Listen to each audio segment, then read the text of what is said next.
Olá a todos, nós hoje trouxemos do livro Emmanuel, que é um livro de mensagens do Espírito de Emmanuel, através da psicografia do Chico Xavier. E o capítulo 5 ele fala sobre a necessidade da experiência. Ele nos diz: em vossos dias a luta a cada momento recrudesce, aumenta sobre a face do mundo. Inúmeras causas a determinam e Deus permite que ela seja intensificada em benefício de todos os seus filhos. Todas as classes são obrigadas a grandes trabalhos, mormente aos trabalhos intelectuais, porquanto procuram com afinco a solução da crise generalizada em todos os países. Ponderando a grande soma dos males atuais, buscam elas remédios para suas preocupações, espantadas com a situação econômica dos povos, cuja precariedade recai sobre a vida das individualidades, multiplicando as suas angústias na luta pelo pão cotidiano.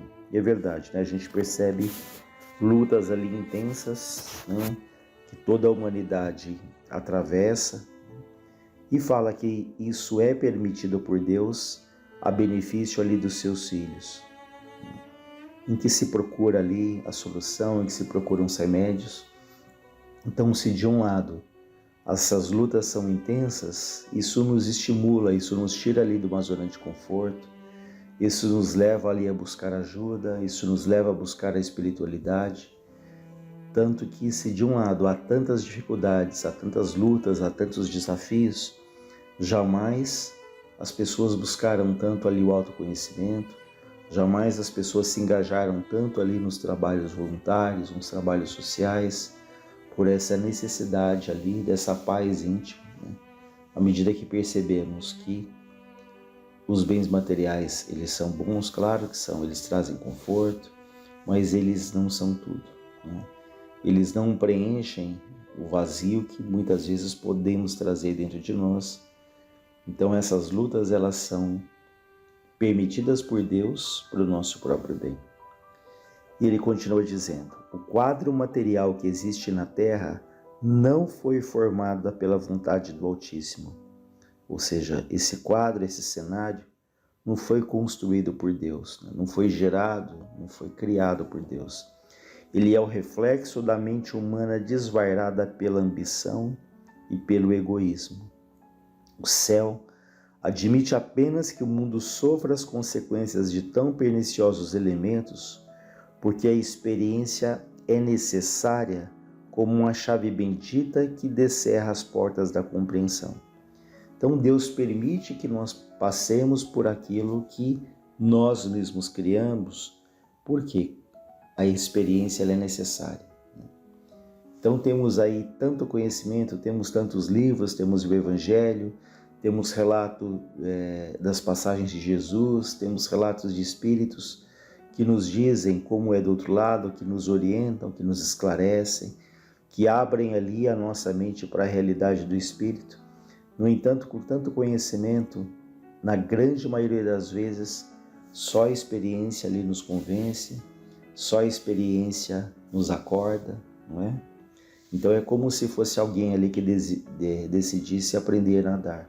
Por mais que essa pessoa ela leia sobre fisiologia, que ela leia sobre aerodinâmica, sobre os princípios ali do movimento, da natação, essa pessoa só aprende a nadar se ela cai na água, se ela passa pela experiência ali de aprendizado, né?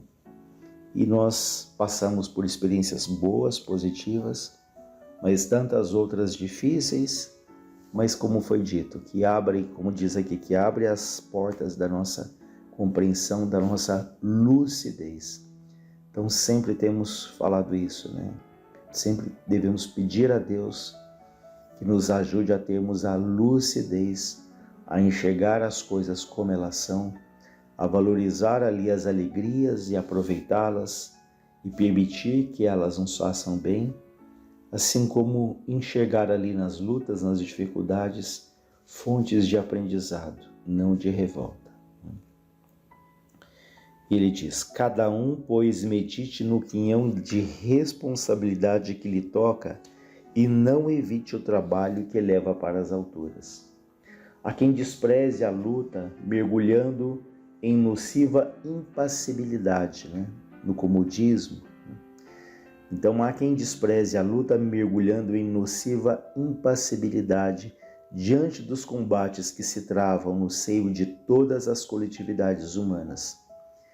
A indiferença anula na alma suas possibilidades de progresso, oblitera, sufoca os germes de perfeição, constituindo um dos piores estados psíquicos, porque roubando da individualidade o entusiasmo do ideal pela vida, obriga ao estacionamento e à esterilidade prejudiciais em todos os aspectos da sua carreira evolutiva.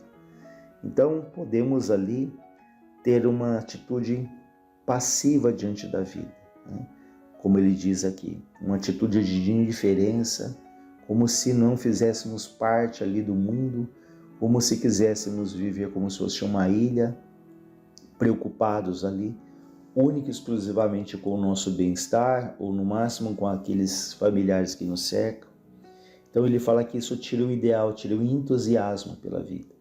É até interessante pensarmos no significado da palavra entusiasmo, que a origem em é dentro e tus é Deus, ou seja, quando temos entusiasmo, temos Deus dentro de nós, temos essa força, esse impulso, essa energia, essa alegria. Então nós temos que nos perguntar: qual é o ideal da minha vida? O que será que eu estou fazendo nessa existência? Qual é o meu propósito, como alguns dizem? E aqui não é no sentido de que eu tenho que ser grandioso, eu tenho que deixar um legado de grandes realizações, não. É fazer o pouco, mas fazer ali continuadamente, repetidamente, o que eu posso deixar ali nas pessoas através de um minuto de atenção, de um telefonema, do meu silêncio perante ali a dor do outro, sem ali o julgamento, enfim. Às vezes são pequenas coisas que são extremamente importantes, porque temos ali uma preocupação em deixar grandes coisas, de sermos reconhecidos, de sermos elogiados o tempo inteiro, mas às vezes são os pequenos gestos que podem de fato fazer ali diferença na vida de alguém e consequentemente na nossa também. Então quando ele fala dessa indiferença, dessa acomodação, ele fala: semelhante situação não se pode todavia eternizar, pois para todos os espíritos talhados todos para o supremo aperfeiçoamento raia, acontece cedo ou tarde o instante da compreensão que os impele a contemplar os altos cimos. Então essa situação de acomodação ela pode perdurar ali por um tempo, mas como Deus é perfeito, como Deus nos ama, chega ali um momento em que, para o nosso próprio bem, nós vamos passar por situações que vão nos acordar, que vão ali, como ele diz, nós vamos contemplar os altos cimos, nós vamos enxergar do alto da montanha, tendo ali uma visão mais ampla, uma visão mais clara do real sentido da vida. Então essa acomodação, essa indiferença, ela acontece sim, mas por um tempo ali determinado.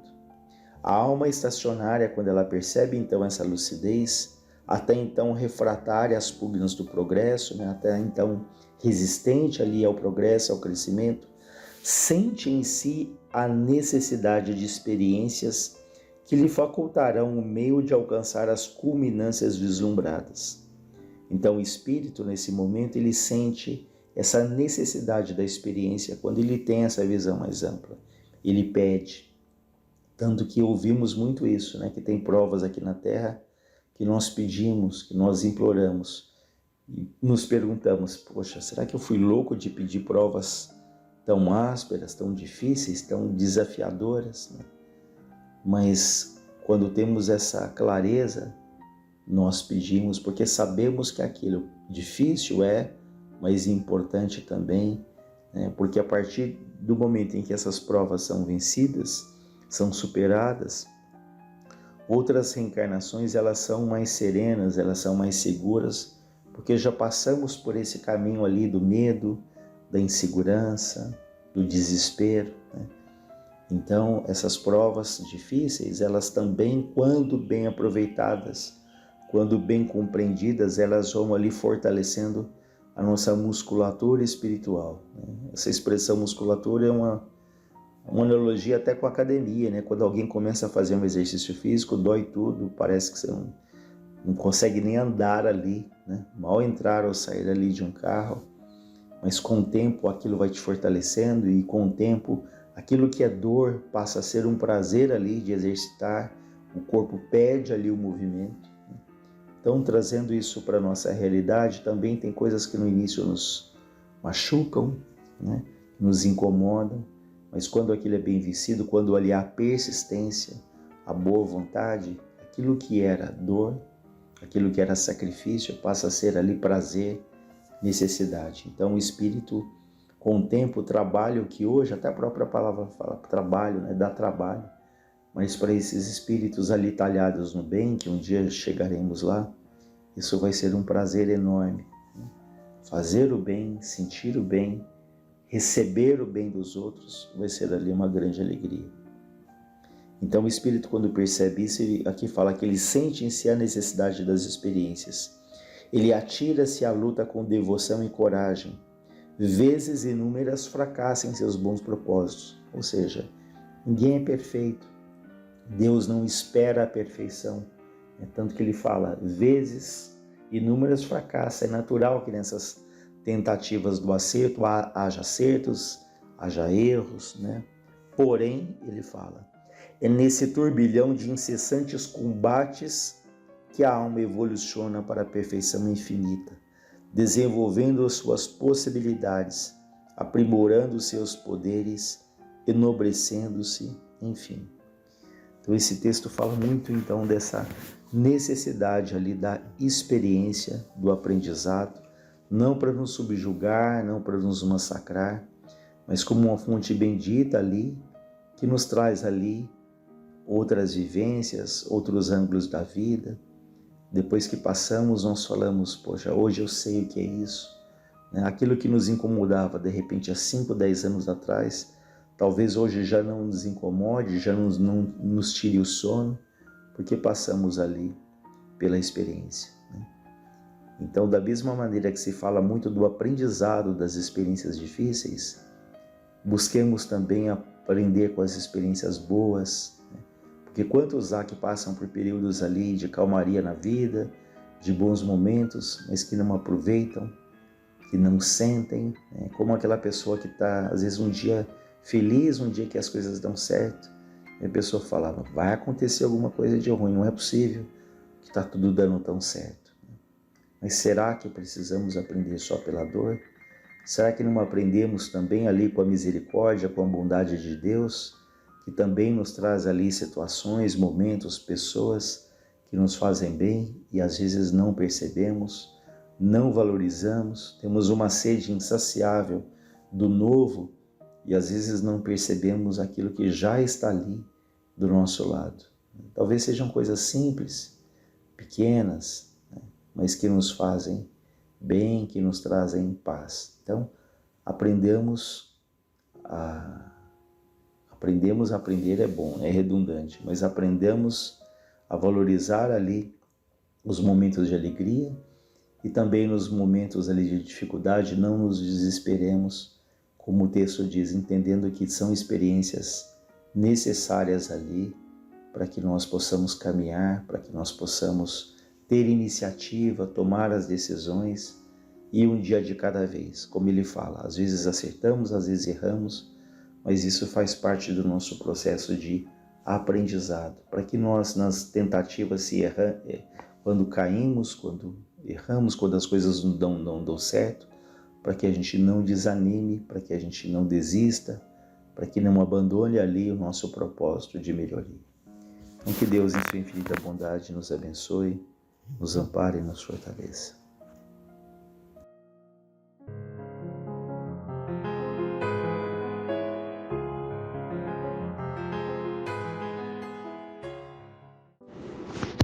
Saudações a todos. Vamos dar continuidade, então, ao estudo que nós estamos fazendo, de um belíssimo capítulo em termos de aprendizado do livro Ação e Reação, nos trazido por André Luiz, que se chama Resgate Interrompido, é o capítulo 14. E nós vimos, né, que está sendo explicado ali a encarnação passada do Ildeu e da Marcela, que também foram casados, e ele, sempre muito irrequieto, aventureiro, acaba abandonando a esposa, né, que seria a mesma esposa de agora, e se liga a duas irmãs. Ele seduz duas irmãs, primeiramente a mais velha, seduz a mais velha, depois a mais nova, que estava sob os cuidados deles, porque os pais eram idosos e acabam desencarnando, falecendo, e pedem para que cuidassem da pequena. Tão logo ele espera ali a juventude aflorar, né? E acaba seduzindo também a pequena. Então vamos, a jovenzinha. Vamos continuando então.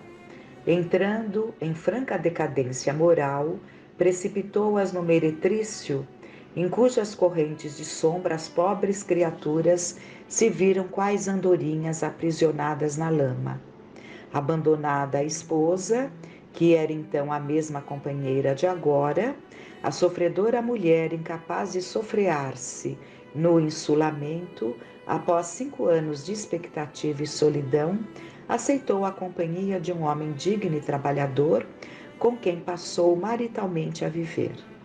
Os dias correram sobre os dias, e quando Ildeu, ainda relativamente moço, mas integralmente vencido pela intemperança e pelo deboche, regressou doente à cidade em que se havia consorciado, buscando o aconchego da esposa, cuja fidelidade carinhosa ele mesmo destruíra.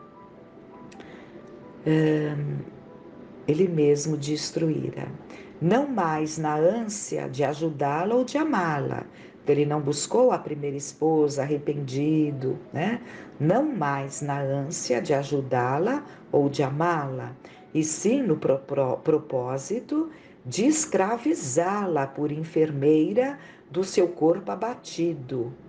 E eis que a reencontra feliz junto de outro. Então, a gente vê que era uma personalidade realmente bastante doentia, né? Porque ele escravizou essas duas mocinhas, jogando-as por meretrício, e evidentemente, aqui não foi dito, mas é evidentemente que ele se beneficiava ali dos resultados, né? Desse meretrício das jovens, e agora está tentando ali retornar para escravizar a esposa, a ex-esposa, para cuidar dele. É justamente o egoísmo, né? É o egoísmo que faz com que o mundo gire, nós entendamos, né? O nosso egoísmo faz com que achemos que o mundo gira em torno de nós mesmos, né? Movido de incompreensível ciúme, porque incompreensível ciúme, como ele pode ter ciúme por vê-la feliz se ele a abandonou, né? Mas essas situações se dão, né? Nas nossas doenças afetivas. Então, movido de incompreensível ciúme, de vez que renegar o lar sem motivo justo, não suporta ver a alegria da companheira, matando-lhe o eleito do coração. Então ele comete um assassinato. Vejam, por isso aquela colocação que talvez nós não tenhamos entendido plenamente, quando Silas fala, ela não conseguiu sofrear-se no insulamento e acaba se envolvendo com outro homem que deu para ela uma vida bastante estável, né? Já prevendo essas situações, né? Essas situações, vocês vejam, são dois espíritos olhando no todo. É isso que nós temos que entender. Olhar no todo. Esses dois espíritos que vinham errando, e o Deu e Marcela, que vinham há muitas encarnações errando juntos, e tentam nessa novamente juntos, mas ela é abandonada. Se ela tivesse se mantido sozinha, ela teria facilitado, digamos assim, né? Para que não houvesse um comprometimento ainda maior com esse assassinato. Estamos vendo aqui as ideias de assassinato. Nós temos que ir fazendo as ligações. Por que surgiu nele a ideia de matar a esposa? Nós sabemos que muitas separações acontecem e muitos ficam ali arquitetando como separar, né? Enfim, mas nem todos, graças a Deus, têm essa ideia de cometer um assassinato. Mas aquelas coisas que nós já fizemos, elas fazem parte, então, ali da nossa bagagem. E volta aquela vontade, porque já aconteceu, né? Então, daí dá para a gente entender todo aquele processo. Mas vamos lá.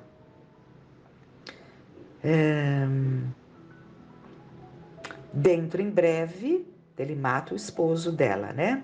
Dentro em breve, todo o grupo que o Deu infelicitou, ele consegue assim mexer com todos, né?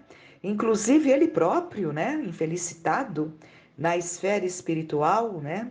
Onde a justiça da lei sopesa os méritos e deméritos de cada um, né? Eles se reúnem novamente no plano espiritual e, com o amparo de abnegados benfeitores, regressam as personagens do drama doloroso ao resgate na reencarnação, com Ildeu à frente das responsabilidades. Então, ele veio como homem, né?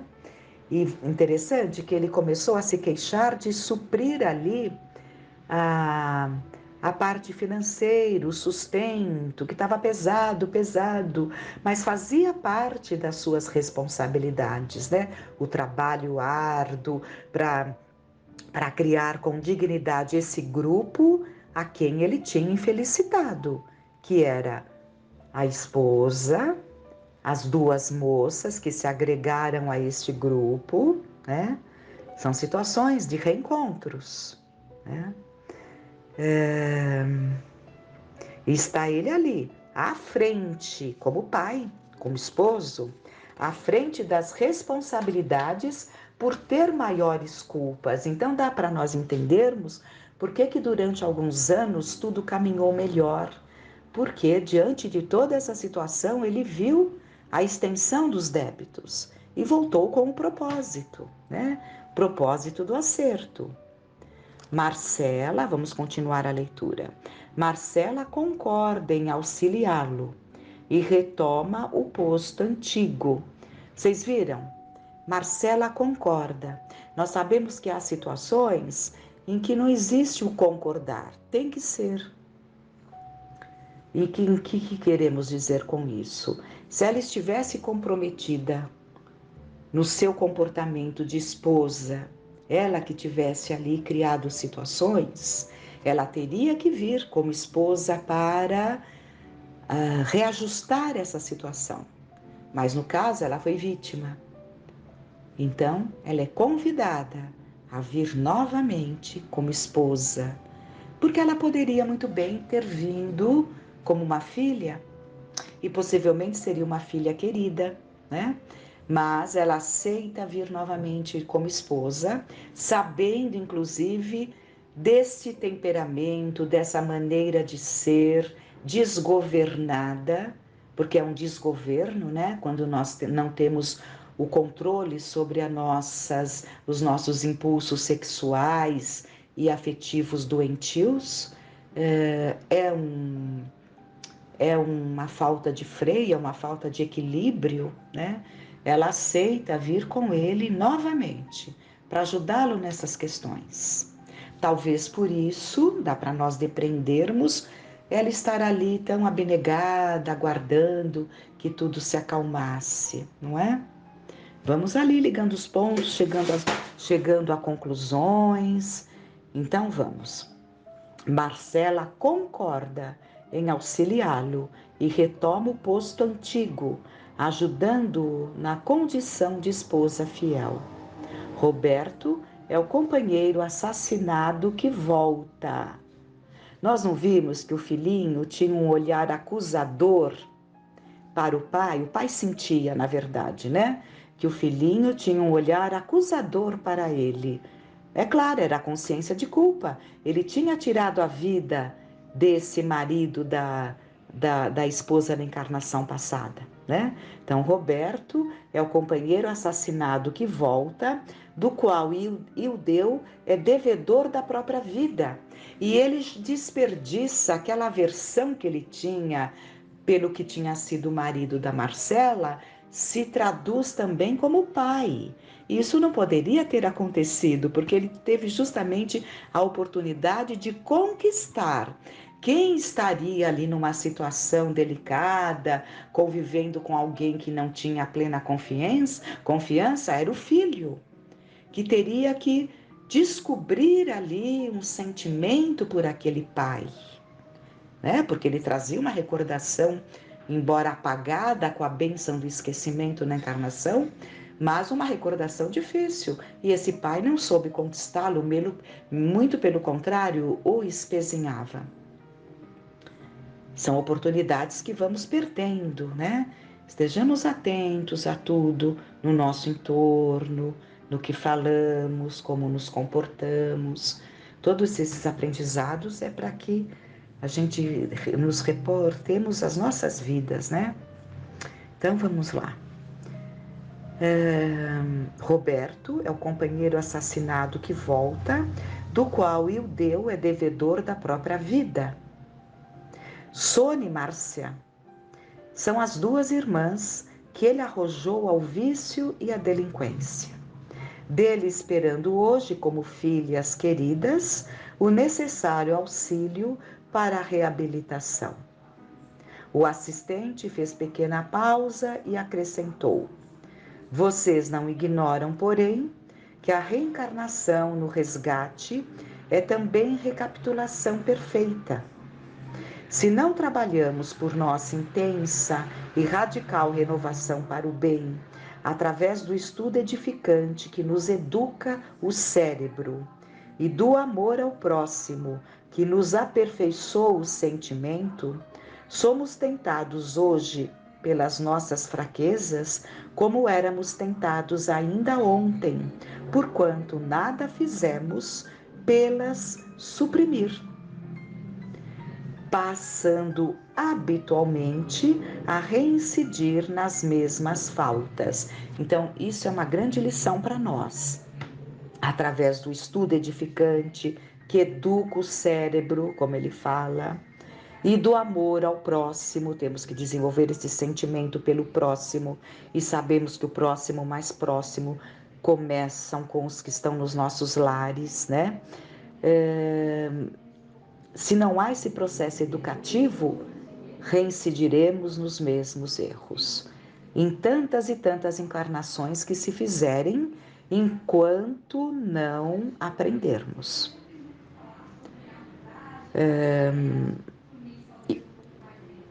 Segundo observam, Ildeu, displicente e surdo aos avisos da vida, é o mesmo homem do passado buscando a suposta felicidade. É aquela busca da felicidade, né? Que achamos que é renovando quem está do nosso lado. Aí vamos renovando, tudo que pudermos, vamos renovando, como se tudo e todos fossem descartáveis nas nossas vidas, né? E, na verdade, é um descompasso íntimo, é um desconforto íntimo que nós atribuímos ao nosso entorno, mas o problema está dentro de nós. Então, segundo observam, Ildeu displicente e surdo aos avisos da vida é o mesmo homem do passado buscando a suposta felicidade. Fora do templo doméstico, desprezando a esposa, querendo estremecidamente as filhinhas, nas quais revê as companheiras do pretérito, e nada faz por perder a instintiva aversão pelo filhinho, em cujo contato adivinha o antigo rival que lhe foi vítima da fúria arrasadora. Mas, indagou Hilário, Hilário era um companheiro de André Luiz, também tinha sido médico na terra, mas indagou Hilário, se ele não encontra em Marcela o amor integral, por que razão ainda agora, na presente romagem romana, terrena, aliás, a teria desposado? A afetividade juvenil não é sinal de confiança e ternura? O que Hilário está perguntando? Se esse sentimento, mais profundo, de parceria, marido e mulher, acabou não acontecendo nas encarnações passadas, tanto que ele abandonou, do que foi relatado pelo menos 2 vezes, por que então eles tiveram que retornar juntos? Sim, encareceu Silas. Ele responde sim à pergunta, Vamos lá, vou reler. Mas, indagou Hilário, se ele não encontra em Marcelo o amor integral, por que razão ainda agora, na presente romagem terrena, a teria desposado? A afetividade juvenil não é sinal de confiança e ternura? Sim, esclareceu Silas, bondoso. É preciso considerar que nos achamos ainda longe de adquirir o verdadeiro amor puro e sublime. Nosso amor é, por enquanto, uma aspiração de eternidade encravada no egoísmo e na ilusão, na fome do prazer e na egolatria sistemática, que fantasiamos como sendo a celeste virtude. Por isso mesmo, a nossa afetividade terrestre, quando na primavera dos primeiros sonhos da experiência física, pode ser um conjunto de estados mentais, consubstanciando simplesmente os nossos desejos. E nossos desejos se alteram todos os dias. Em razão disso, recordemos o imperativo da recapitulação. Nessa ou naquela idade física, o homem e a mulher, com a supervisão da lei que nos governa os destinos, encontram as pessoas e as situações de que necessitam para superarem as provas do caminho, provas indispensáveis ao burilamento espiritual que não prescindem para a justa ascensão às esferas mais altas. Assim é que somos atraídos por determinadas almas e determinadas questões, nem sempre porque as estimemos em sentido profundo, mas sim porque o passado a elas nos reúne, a fim de que por elas e com elas venhamos a adquirir a experiência necessária à assimilação do verdadeiro amor e da verdadeira sabedoria. É por isso que a maioria dos consórcios humanos, por enquanto, constituem ligações de aprendizado e sacrifício, em que muitas vezes as criaturas se querem mutuamente e mutuamente sofrem pavorosos conflitos na convivência uma das outras. Nesses embates, alinham-se os recursos da redenção. Quem for mais claro e mais exato no cumprimento da lei que ordena, seja mantido o bem de todos, acima de tudo, mais ampla liberdade encontra para a vida eterna.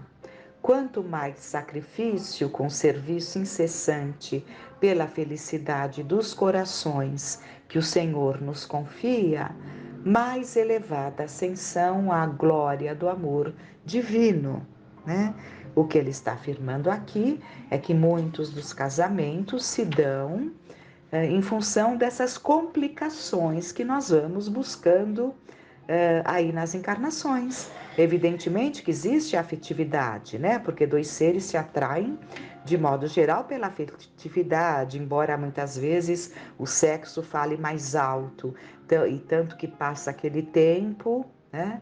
E muitas vezes se esvai, né? Aquela ligação por não estar pautada em afetividade. Mas mesmo dentro dessas situações de afetividade, dentro do nosso modo de ser, né? Cada um ali dentro da sua condição.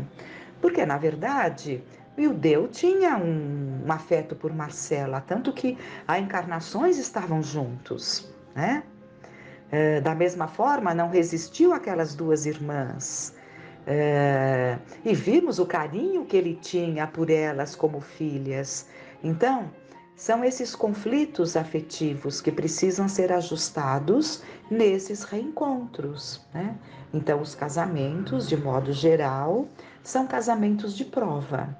Mesmo que o casal, isso nós aprendemos infinitas vezes com José Sintra Filho, fundador da casa, o seu Zezinho, ele falava, quando a prova não está no casal, né?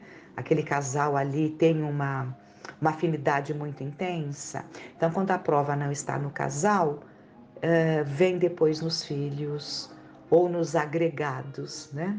Porque as provas chegam, não tenhamos dúvida, porque não estamos aqui num clube em férias, né? Nós temos uma série de necessidades de nos reajustarmos com tantos e tantos, não é isso? Mas vamos continuar.